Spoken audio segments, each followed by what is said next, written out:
नमस्कार, मम्मीच्या रेसिपीमध्ये तुमचं स्वागत आहे। आज ना मी पावसाळी मिळणारी नाळीची भाजी बनवून दाखवणार आहे। चला मग रेसिपी दाखवते। जशी आळूची पानं कशी असतात त्या आकाराची या नाळीच्या भाजीची पानं असतात।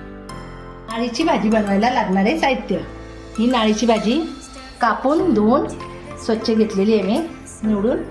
कांदे 3 घेतलेत मी कापून बारीक, तेल घेतलंय, मीठ घ्तलंय, 3 मिरच्या घेतल्यात उभ्या कापून आणि हळद घेतली। चला मग रेसिपीला सुरुवात करू। कढई मी तापत ठेवली आहे, कढई गरम झाली आहे, तेल गरम झालंय, कारण कढई पहिलेच तापलेली आहे। त्याच्यात मिरच्या टाकून घेऊ। चला मिरच्या टाकल्या, त्याच्यात कांदा टाकून घेऊ आपण। कांदा व्यवस्थित शिजवून घेऊ। जसं तुम्ही कांदा व्यवस्थित शिजवाल ना तशी भाजीला आपल्या चव एकदम व्यवस्थित होते आणि खायला पण छान लागते। मग भाजी कधी पण करायची असली तर कांदा व्यवस्थित शिजवून घ्यायचा। आपल्या कांद्याचा कलर चेंज झाला आहे आणि कांदा आपला शिजलेला आहे, तर आपण त्याच्यात हळद टाकून घेऊ, मारून घेऊ। जसा हळदीचा वास येत नाही हळद शिजवल्यावर।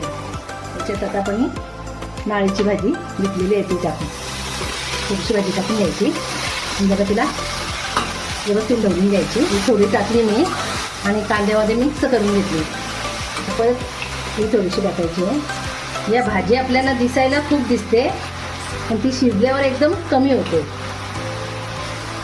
अशी थोडी थोडी करून टाकून घ्यायची। ह्या रानातल्या भाज्यांना जास्त वेळ लागत नाही, फक्त 5 ते 10 मिनटं ही भाजी आपली तयार होते आणि वेळ नाही लागत। आणि बघा जशी भाजी शिजेल ना तशी भाजी ती कमी होईल। बघा आता ढवळून मी घेतली, एवढी कमी झाली आहे। पुढचं मीठ टाकायचं।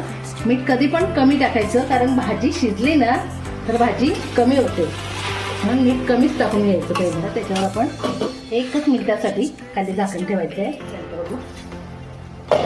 एवढा आणि मी गॅस बारीकच ठेवलेली हा, एकदम बारीक करून वाफेवरच ती शिजवायची कमी साहित्यामध्ये आणि कमी वेळात। 5 ते 10 मिनिटांनी आपली भाजी तयार होते। ही बघा भाजी आपली झालेली आहे। आपली नाळीची भाजी झालेली आहे।